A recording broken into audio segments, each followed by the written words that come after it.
नमः इंद्राक्षी जय अम्बे। इंद्राक्षी धाम में दर्शकों आप सभी का हम हार्दिक स्वागत करते हैं। आज के दिन जिन जातकों का जन्मदिवस है, मैरिज एनिवर्सरी है, उन सभी को हमारी तरफ से बहुत बहुत शुभकामनाएं। आज हम एक ऐसा प्रयोग बताने वाले हैं जो आपको कल करना है। कल से मतलब आज 16 अक्टूबर है और कल 17 अक्टूबर है। कल का दिन शरद पूर्णिमा का है।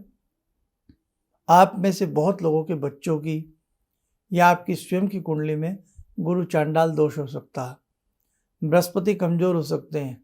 बच्चों के समय पर विवाह ना हो पाना, अच्छे से विद्या प्राप्ति का ना हो पाना या घर में श्री समृद्धि का ना रुक पाना, अनेकों कारण होते हैं। एक पीपल के पत्ते का एक ऐसा प्रयोग जो आपको कल कर लेना है। ध्यान से सुनना, अभी बताएंगे। पहले आइए आज का हम पंचांग देखें। 16 अक्टूबर सन 2024, दिन बुधवार, संवत 2081, आश्विन मास, शुक्ल पक्ष, तिथि चतुर्दशी, नक्षत्र उत्तरा भाद्रपद, राहु काल 12 से 1:30, दिशा सूल उत्तर पूर्व दिशा। कल शरद पूर्णिमा है। कल कोजागर व्रत है जो लक्ष्मी से संबंधित होता है। इसके लिए हमने एक विशेष अंक बना दिया था आपके लिए कल में ही। जिन्होंने वो अंक ना देखा हो, शरद पूर्णिमा और कोजागर व्रत का जो विशेषांक है उसे आप जो अब तक ना देख पाए हों वो आप लोग जरूर देख लें। अब हम बात करते हैं, बहुत बच्चों की या आपकी कुंडली में काल सर्प दोष की स्थिति भी होती है। ऐसे ही होता है गुरु चांडाल दोष। गुरु चांडाल दोष क्या होता है वो आप अपनी स्क्रीन के ऊपर देखें। गुरु के साथ राहु का बैठना ये गुरु चांडाल दोष बनाता है। आपकी कुंडली के किसी भी भाव में अगर बृहस्पति के साथ राहु आ गए, किसके साथ देखो ध्यान से, बृहस्पति के साथ राहु आ गए, तो ये गुरु चांडाल दोष की उत्पत्ति को देता है। अब जिस भाव में कुंडली के बैठेंगे उसे भी ये उस भाव को भी नष्ट करेगा। विद्या भाव में आ गए, विद्या भाव को नुकसान पहुंचाएगा। लाभ भाव में आ गए, लाभ भाव को नुकसान पहुंचाएगा। और जिस भाव का स्वामी बृहस्पति होगा उस भाव को भी नुकसान पहुंचाएगा। जब जब इनकी दशा, महादशा, अंतरदशा, प्रतंत्र दशा में राहु और बृहस्पति इकट्ठे होंगे तो वो स्थिति भी अच्छी नहीं होगी। कई बार आपके बृहस्पति इतने कमजोर होते हैं, बृहस्पति के साथ अन्य ग्रह भी इतने कमजोर हो जाते हैं कि आपके घर के मांगलिक कार्य नहीं बन पाते और बहुत सारी दिक्कतें आपको आ जाती हैं। तो आइए अब वो पीपल के पत्ते का एक प्रयोग सुन लें जो आपको कल कर लेना है। यदि वीडियो आप हमारी कल देख रहे हैं तो भैया इसे शरद पूर्णिमा के ही दिन किया जाता है, इसके लिए और कोई दूसरा दिन नहीं है। ये आप लोग ध्यान रखिएगा, है ना। छोटा सा प्रयोग है, बहुत लंबा चौड़ा प्रयोग नहीं है। क्या करें, प्रातःकाल एक पीपल का पत्ता तोड़ लाएं या आज दिन छिपने से पहले, अंधेरा होने से पहले पीपल के कम से कम 2 पत्ते तोड़ लें। पत्ते का साइज जितना बड़ा होगा उतना अच्छा है। बड़े साइज का पत्ता तोड़े, ऊपर उसकी डंडी भी हो और नीचे जो ओम आकृति की चोंच बनी होती है वो भी होनी चाहिए। अब हमें कल के दिन क्या करना है, उस पीपल के पत्ते को गंगा जल का छींटा मार के साफ कपड़े से साफ कर लें। पत्ता खंडित ना हो, पत्ता छिद्र रहित होना चाहिए, उसमें कहीं भी कोई छेद नहीं होना चाहिए। केसर से या हल्दी में गंगा जल मिला लें, शुद्ध हल्दी हो, और उसी में चाहे थोड़ा सा 1-2 बाल केसर के मिला करके हमें क्या करना है, उस पीपल के पत्ते के ऊपर बृहस्पति का बीज मंत्र लिखना है। बीज मंत्र आप अपनी स्क्रीन के ऊपर देखें।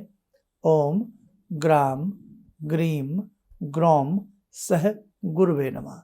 दोबारा देखें, ओम ग्राम ग्रीम ग्रौम सह गुरुवे नमः। ये बीज मंत्र संभव हो अनार की कलम से हम उसे लिख लें। अनार की कलम आपको ना मिले तो फिर बेटा माचिस की तीली से ही सही, किसी भी चीज़ से हल्की सी उस पर आगे कॉटन लगा करके या उसको कलम नुमा बना करके, अनार की कलम ना मिले तो फिर पीपल की ही टहनी ले लें कोई छोटी सी, और उसकी हल्की सी कलम, जैसे पहले हम कलम दवात से लिखा करते थे, हल्की सी कलम बना करके उस पत्ते के ऊपर हल्दी के रस से उसमें वो मिला लें गंगा जल।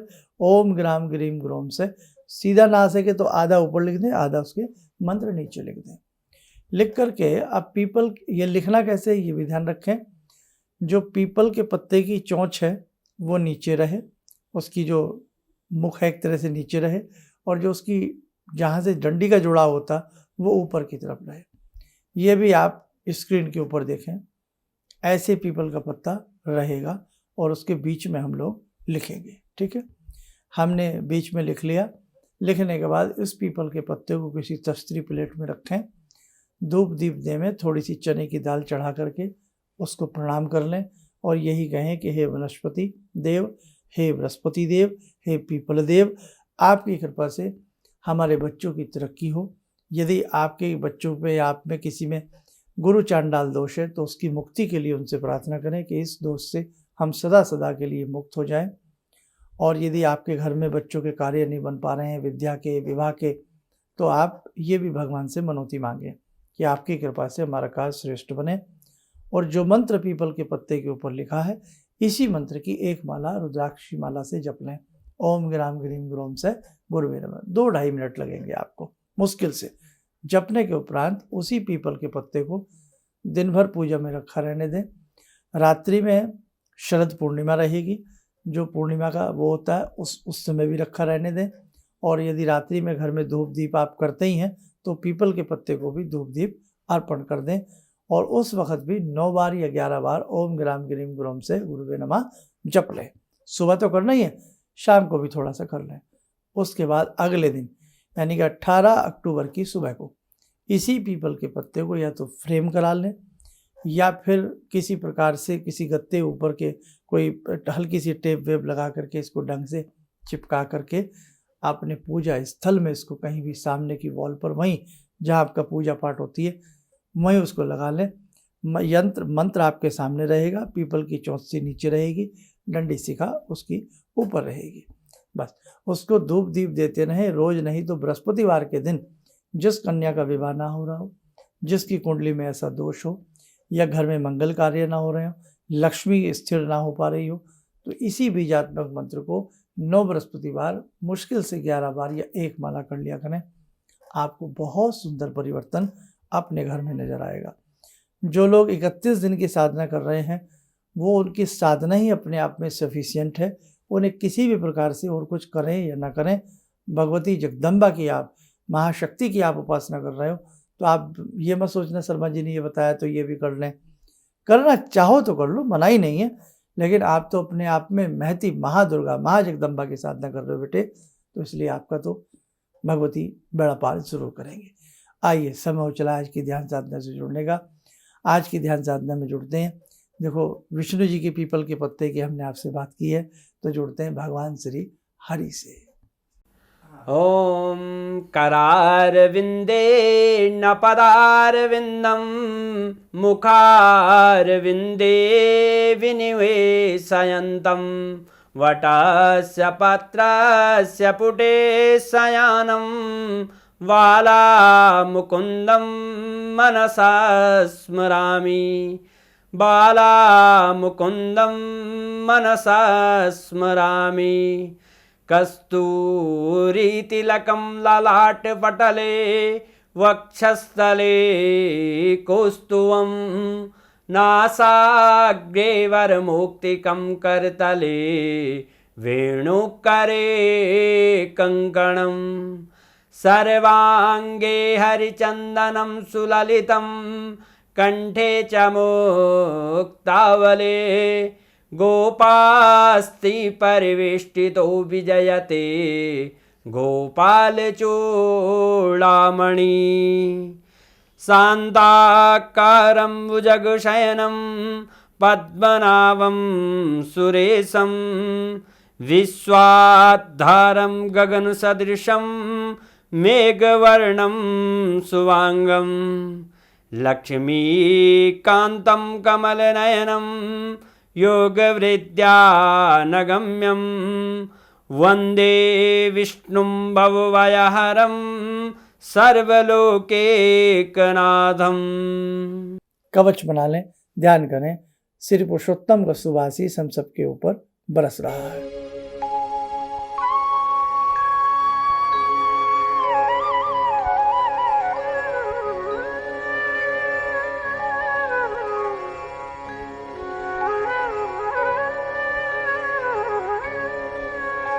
ओम बोलते हुए नेत्र खोलें, सामान्य हो जाए। साधना में बेटा कोई दिक्कत आ रही हो तो कमेंट्स बॉक्स में लिख देना, और नहीं तो आप दिक्कत मत मानना, हिंदी वाली आप कर लेना। और हाँ, एक विशेष बात, आप भले ही कोई यज्ञ ना कर पाएँ, आप सबकी तरफ से एक एक नाम बोल करके, स्वाहा लगा करके, जितने भी साधक लोग हमसे जुड़े हैं सबके नाम का हम लोग संकल्प लेके, हम जो आएगी देव उठनी एकादशी उस दिन आप सबके लिए यज्ञ करेंगे, है ना। तो बिल्कुल आपको चिंता नहीं करनी है। और बाकी ऐसे बहुत सारे प्रयोग हैं, समय समय पर हम आपके लिए लाते रहेंगे। इसीलिए गुरु चांडाल दोष का होना और अनेकों दोषों का होना, उनके निवारण के लिए समय समय पर उपाय कर लिया जाए तो अच्छा रहता है। आप अपने बच्चों की वैदिक कुंडली ज़रूर बनवाया करें, और जीवन में एक बार अपनी कुंडली ना हो तो हस्त रेखाओं का परीक्षण करा करके उन ग्रहों का उपाय जरूर कर लेना चाहिए जो ग्रह में पीड़ा दे रहे हो। चलिए, आप सब लोग स्वस्थ रहें, सुखी रहें। इन्हीं शुभकामनाओं के साथ हम अपनी वाणी को विराम देते हैं। जय जय अम्बे। ऑर्डर्स मेरे पास लगभग ना के बराबर थे। मेरी फैक्ट्री लग रहा था कि शायद मुझे बंद करनी पड़ेगी, कोई दूसरा बिजनेस करना पड़ेगा। मैंने नाम बहुत कमा लिया लेकिन पैसा मेरे पास बिल्कुल नहीं। टीवी में एक छोटा सा मंत्र, अभी तंत्र मंत्र की बात हो रही थी, तांत्रिक मंत्र रहा होगा, मैं इतना अनुभवी नहीं हूँ, मैं इतना ज्ञानी नहीं हूँ। मैंने उस मंत्र को पढ़ा, रविवार के दिन उन्होंने पढ़ने के लिए बताया था। मैंने मंत्र पढ़ा, भंवर वीर तू चेला मेरा, खोल दुकान कहा कर मेरा। मैंने उन दानों को बिखेरा और आप यकीन नहीं मानेंगे, मेरे दोपहर के समय में ही मेरे पास फ़ोन आने लगे, ऑर्डर्स। आज की तारीख में मैं इतना परेशान हूँ, इतने ऑर्डर्स हैं मेरे पास, लेकिन आज भी मैं परेशान हूँ क्योंकि मैं उन ऑर्डर्स को एग्जीक्यूट नहीं कर सकता। अभी भी मुझे आपकी ही शरण चाहिए, ऑर्डर्स मेरे पास बहुत हैं। किसी भी समस्या के समाधान के लिए मिले प्रसिद्ध हस्तरेखा एवं वास्तु विशेषज्ञ प्रोफेसर धर्मेंद्र शर्मा जी से। नोट: शिविर में भाग लेने हेतु एवं व्यक्तिगत रूप से मिलने के लिए कॉल करने का समय सुबह 10 बजे से शाम 6 बजे तक। हमारे विभिन्न ज्ञानवर्धक कार्यक्रम देखने के लिए आप हमें अभी सब्सक्राइब करें, बेल आइकन को प्रेस करें ताकि आप देख सकें हमारा कार्यक्रम सबसे पहले। और अधिक जानकारी के लिए फेसबुक पेज को लाइक करना न भूलें।